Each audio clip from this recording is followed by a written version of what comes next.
it's natural to find your ways of coping, even if the coping method you have isn't necessarily unhealthy, you know? Not talking about like coping with drugs or coping with sex out of wedlock or this and that, but essentially what I'm trying to say is coping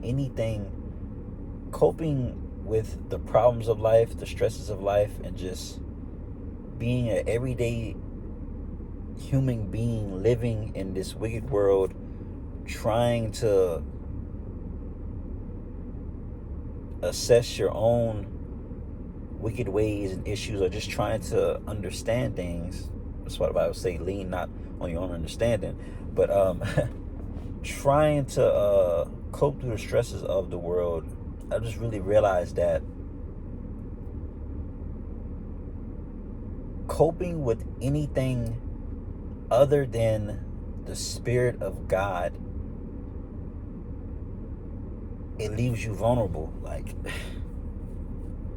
it leaves you open to attack by the enemy, because the enemy can study that pattern and he can infiltrate it and he can find a way to affect you, you know, because he's the ruler of this world. I mean, his hand is on everything in this world. In some wicked fashion, he's touching something in this world to help influence you, to make it easier for you to sin against God. So I have an example. I've come to this conclusion that, okay, like I've said it before in my other videos, I'm a very passionate dude, and subconsciously I've been coping with my training more than being in the Spirit of God. And now let me explain. My training is getting the bigger output of passion than me being in the Spirit of God. Now, I do have really passionate moments in the Spirit of God. Like I just let go, and the storm of tears come, and I'm giving my will away. But at the same time, trying to do this, the enemy can influence you this way because it's out of the Spirit of God. So I found myself wondering why am I having these temptations upon the flesh when they're not even in my mind? like they're not even in my mind. And it just really hit me like, okay, I'm getting enjoyment physically, and I'm coping physically with this aspect, which is healthy, which is training, but it's honestly starting to become how passionately I'm training is almost starting to become animalistic in the nature of physicality and just with the flesh. So because I'm not having that same sort of enjoyment in the spirit that I'm having in the physical, that gives the enemy room to operate and to try to influence my flesh in ways that aren't even my thoughts. Like, I'm not thinking lustfully, but the flesh has its own lustful intents, because so much passion is being built up through training, and rightfully so. I prayed to the Lord for improvement in all aspects of life, especially physically, and I've been getting improvements. Like, I've been hitting PRs, but I really have to like realize, honestly, like after I just really realized, okay, like for another example, the Spirit of God been really calling me to fast, but man, I haven't been listening to that call to fast, because I've been like, I think I'm good. Like, I've fasted like a lot in the past, and I think I'm good now. But so I always prioritize meals, this and that, and training and gains. And that was the Spirit of God telling me, like, okay, this training is becoming a little too passionate, and it's making your physical nature respond in a animalistic way. And this is what the enemy does. Something that is meant for good that God puts in you, he'll try to turn it around for evil. And for me, that's with my passion. So that's a little a little testimony or a little revelation that the Lord gave me. So I just immediately I took up a fast. Like I'm back on fasting, and I realized that fasting has to be built into the everyday habits. But to get back to the main point of what I'm trying to say is, I gave you an example of fitness. You could be coping with a painting session every Saturday, right? The enemy's going to attack that training session. I mean, that painting session. And somehow you're not able to go. The next thing you know, you're like, oh, your head's filled with anxiety because you're not able to go to your routine painting session or whatever. It's like these physical things that we use to cope, and it always limits us when we really should be coping completely from the Spirit of God. So, man, and this was a tough lesson to learn for me this week. And I've been trying to learn a lesson. It's just like, how do you distinguish the difference between, okay, the Lord has blessed me with my prayers during training, I'm getting stronger, and the enemy's trying to use this for evil, versus like, should I just trying to balance both? But I really realized that the ultimate coping mechanism and the ultimate passion and love outlet has to be in the Spirit of God. Like, it's just ain't no ifs, ands, or buts about it. It can't be in food, gym. It can't be in any of that, because you're always going to feel limited in a way due to the limitations of this flesh. So Galatians chapter 6 verse 7 through 8. Do not be deceived. God cannot be mocked. A man reaps what he sows. Whoever sows to please their flesh, from the flesh will reap destruction. Whoever sows to please the Spirit, from the Spirit will reap eternal life. So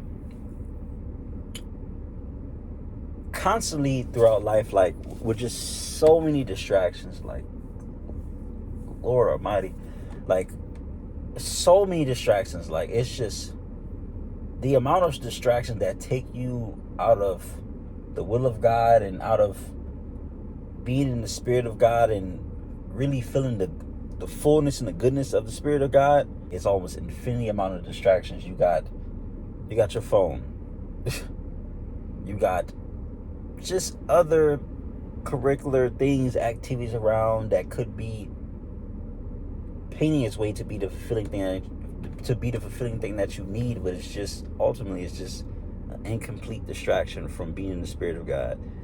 You got wrong relationships, you got TV, you got just the cares of man, you got work, you got paying bills. It's just like all these things are constantly at war with your time and your devotion with being in the presence of God, being in the secret place of God. So it's just like, man,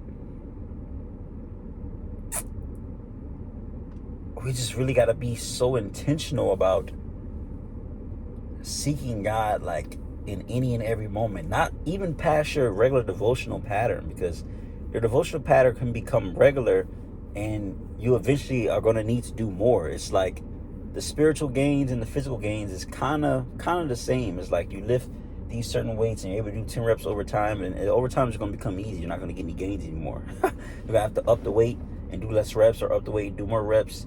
It's the same thing with your spiritual devotion. Like, if you have a devotional pattern, that regular devotional pattern has to be improving and it has to be increased in order for you to get more spiritual gains. If not, you'll be stuck at one place in your level of faith or your level of spiritual maturity. You won't be able to grow. So it's just like, constantly we have to be seeking to feed the Spirit, mature the Spirit, grow the Spirit, because the flesh and these things in the world are always trying to do evil. And the way we combat that is by always trying to feed the Spirit. Like, fill yourself up with the things of God. Like, be full on the word. So that way the unhealthy stuff of the flesh or the unhealthy stuff of the world can't get in. John 6 verse 63. The spirit gives life. The flesh counts for nothing. The words I have spoken to you, they are full of the spirit and life. The spirit gives life. Like, man, it's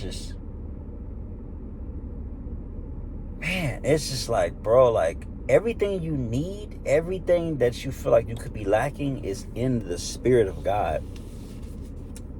But it takes practice. It takes training the Spirit. It takes constantly being in that mode of the Spirit. It takes constantly dying to your own mind and dying to the flesh to be in the Spirit.